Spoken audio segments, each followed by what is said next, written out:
வணக்கம். நான் Vijayakumar. ABN films YouTube channel மூலமாக சிகரம் தொட்ட சினிமா என்ற இப்பகுதியில் மீண்டும் உங்களை சந்திப்பதில் மிக்க மகிழ்ச்சி.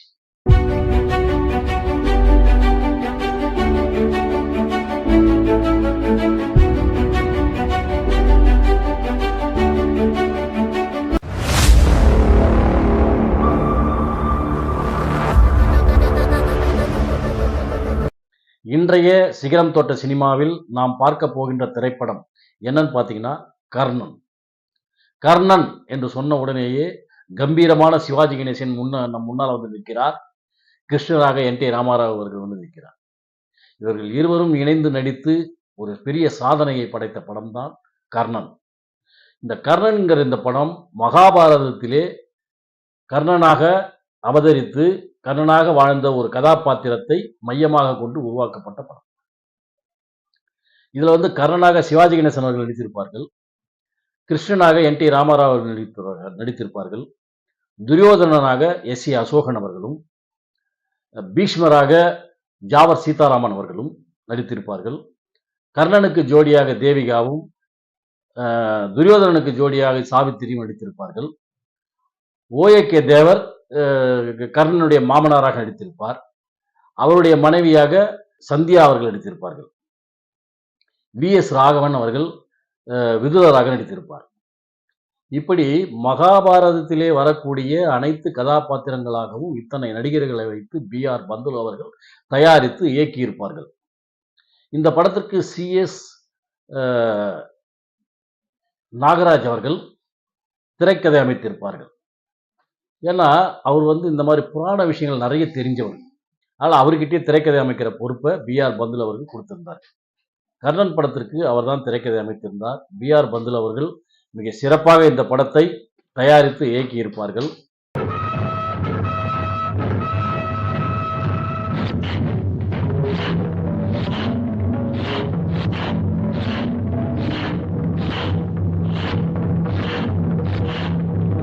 இதுல பல முக்கியமான விஷயங்கள்லாம் இருக்குது. என்னன்னு பார்த்தீங்கன்னாக்கா, இந்த படம் இதிகாச காலத்தில் நடந்த ஒரு சம்பவங்களை குறிக்கும் படமாக இருப்பதனால் இதற்கான காட்சி அமைப்புகள் அனைத்துமே வந்து அந்த காலத்திற்கு உருவான இடங்களாக அமைய வேண்டும் என்பதற்காக மைசூர் அரண்மனையிலே கண்டோன்மெண்ட் பகுதியிலே இந்த படத்தை எடுத்தார்கள்.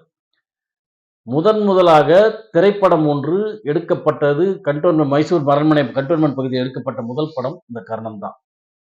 அது மட்டும் இல்ல, வடநாட்டில் இருக்க குருட்சேத்திரம் என்ற பகுதியில் இந்த படத்தை முழுமையா எடுத்தாங்க. குருட்சேத்திர போரை ஃபுல்லா அங்கதான் எடுத்தாங்க. அப்ப அங்க எடுக்கும்போது இந்த படத்திற்கு தேவையான குதிரைப்படைகள், காலாட்படைகளை இராணுவத்தில் இருந்து அழைத்து வந்தார்கள். இந்திய இராணுவத்தில் இருக்கக்கூடிய குதிரைப்படைகளும், காலாட்படைகளும், யானைப்படைகளும் வந்தன. இதுல ஒரு குறைஞ்சபட்சம் ஒரு 50 யானைகள் பயன்படுத்தப்பட்டன, 600 குதிரைகள் பயன்படுத்தப்பட்டன. ஆண்டீபம் எழுக, நின் கைவன்மை எழுக, இக்களமெல்லாம் சிவக்க வாழ.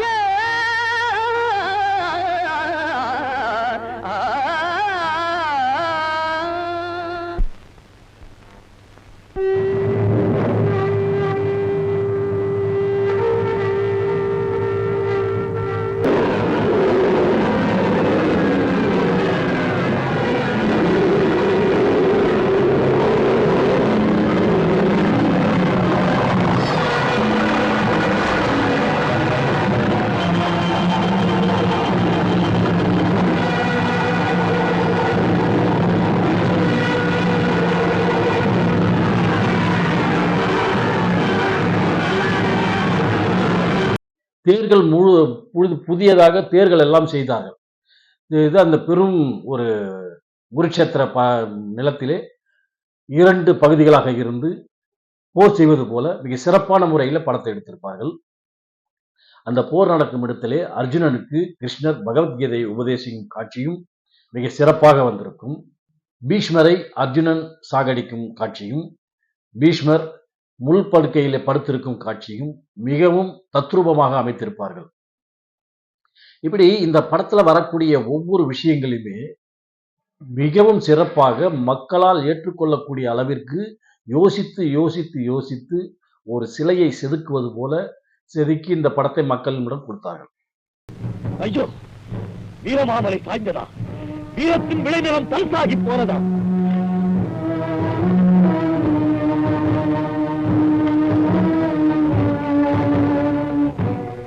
மகாரதி கர்ணன் என்ற மதிப்புக்குரியவன் நீ. உன்னை வெல்ல வல்லவன் யாரும் இல்லை. எத்தனை பேர் இறப்பினும் எனக்கு கவலையும் இல்லை. ஒரு சூது மரியாத இந்த துரியோதனனை கடைசி வரை உடனிருந்து காத்து தர வேண்டும் என்பதற்கே உன்னை தனியாக ஒதுக்கி வைத்தேன். வீரன் அல்லவா நான்? வீரத்தை வீரம் இழிவுபடுத்துமா கர்ணா? ஆழ புதைந்து கிடக்கும் முத்தை நிறையாது மேல்மிடக்கும் நத்தையை பொறுக்கியவன் நான். கடவுளை குறைத்து மதித்து விட்டேன். என்னை மன்னித்து ஆசி கூறுங்கள். என்றும் உண்டு. 1964 ஆண்டு பொங்கல் அன்று இந்த படம் வெளியானது. இந்த படத்தின் விநியோக உரிமையை சிவாஜி பிலிம்ஸ் வாங்கினாங்க. வாங்கி சிவாஜி கணேசனுடைய தேட்டரான சாந்தி தேட்டர், மவுண்ட் ரோட்ல இருக்கிற சாந்தி தேட்டர், அந்த தேட்டர்ல 60 அடி உயரத்துக்கு ஒரு தேரோட பேனரை வச்சாங்க. அது மக்கள் எல்லாம் அதிசயமா ஆச்சரியமா பார்த்தாங்க. அண்ணாந்து உயரமான ஒரு தேர் பேனர் சாந்தி தேட்டர்ல வச்சிருக்காங்க. அந்த படத்துக்கு முதல் நாள் வந்த அத்தனை பேருக்கு சர்க்கரை பொங்கல் வழங்கினார்கள். படம் மிக பிரம்மாண்டமாக பேசப்பட்டது. எல்லோராலும் பாராட்டு பெற்றது. அந்த படத்தை அன்றுதான் பாராட்டினார்கள் என்பதில்லை, இன்றளவும் கர்ணன் படத்தை அனைவரும் பாராட்டி கொண்டுதான் இருக்கிறார்கள். அதில் கிருஷ்ணராக வரும் என் டி ராமாராவின் நடிப்பு மிக சிறப்பாக இருக்கும். துரியோதனாக வரும் அசோகனது நடிப்பும் மிக சிறப்பாக இருக்கும். சொல்லவே தேவையில்லை சிவாஜி கணேசனை பற்றி. அவருடைய நடிப்பு அவ்வளவு சிறப்பாக இந்த படத்தில் அமைந்திருக்கும். MS விஸ்வநாதனும் ராமமூர்த்தியும் இந்த படத்திற்கு இசையமைத்திருப்பார்கள். கண்ணதாசன் அவர்கள் பாடல் வரிகளை எழுதியிருப்பார்கள். அனைத்து பாடல்களும் மிக சிறப்பாக அமைந்திருக்கும். பவித்ரா நாய சாதுனா என்ற பகவத்கீதையை எளிமையாக அனைவரும் புரிந்து கொள்ளும் அளவிற்கு கண்ணதாசன் அவர்கள் எழுத, அதை சீர்காழி கோவிந்தராஜன் அவர்கள் பாட மிக சிறப்பாக அந்த பாடல் அமைந்திருக்கும். மரணத்தை எண்ணி கலங்கிடும் விஜய, மரணத்தின் தன்மை சொல்வேன். மானிடர் ஆன்மா மரணமெய்தாது, மறுபடி பிறந்திருக்கும். மேனியை கொல்வாய், மேனியை கொல்வாய், தீரத்தில் அதுவும் ஒன்று.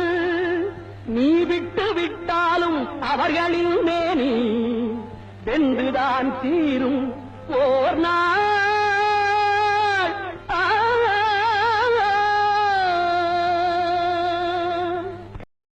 அடுத்தபடியாக கிருஷ்ணராக வரும் என் டி ராமாராவ் கர்ணனாக இருக்கும் சிவாஜி கணேசன் சாகின்ற தருணத்திலே அவரை நோக்கி அவருடைய தான தர்மங்களை யாசகம் பெற வரும்போது ஒரு பாடல் வைத்திருப்பார்கள். உள்ளத்தில் நல்ல உள்ளம் உறங்காதென்பது வல்லவன் வகுத்ததடா அப்படின்ட்டு ஒரு பாடல். அந்த பாடல் இன்றளவும் மக்களால் பாராட்டப்படுகிறது. அந்த பாடலிலே ஒரு காட்சி வைத்திருப்பார்கள். கிருஷ்ணன் அவர்கள் ஒரு மலை மீது நடந்து வருவார்கள். போர் முடியக்கூடிய சூழ்நிலை அது. அதனால் அங்கே ஆயிரக்கணக்கான மக்கள் இறந்து கிடக்கின்றார்கள் என்பதை காட்டுவதற்காக மலையின் அடிவாரத்திலிருந்து மலை உச்சி வரை நிறைய அதிக நடிகர்களை படுக்க வைத்திருப்பார்கள். அனைவரும் பிணங்களாக கிடக்கிறார்கள் என்பதை போல் காட்டுவார்கள். அந்த காட்சி மிக பிரம்மாண்டமாகவும் பிரமிப்பாகவும் இருக்கும். உள்ளத்தில் நல்ல உள்ளம் உறங்காதென்பது வல்லவன் வகுத்ததடா கர்ணா, வருவதை எதிர்கொள்ளடா.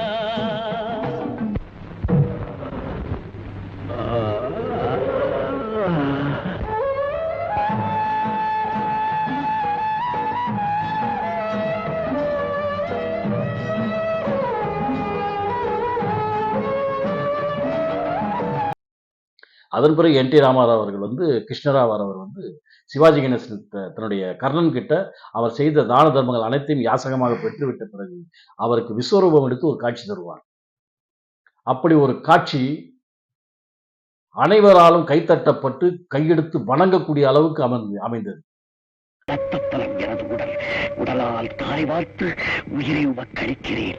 நான் செய்த தர்ம பலன்கள் எல்லாம் நீர் பெறுவேன்.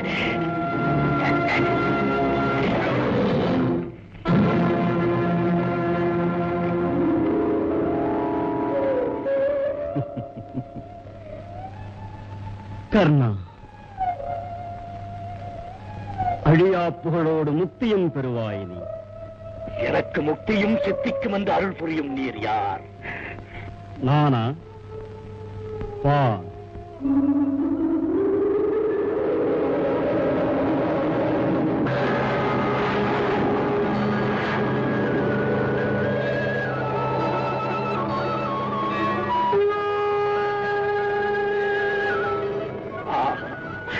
பரந்தாமா, லோகநாயகா, உன் கருணைதானா என்னை ஆட்கொண்டது.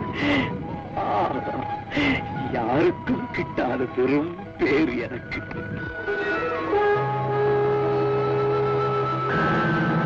இப்படி கர்ணன் படத்தில் ஒவ்வொரு சம்பவங்களும் மிக சிறப்பாகவே காட்டப்பட்டிருக்கும். கிருஷ்ணர் தூது வரும் காட்சி மிக சிறப்பாக அமைந்திருக்கும்.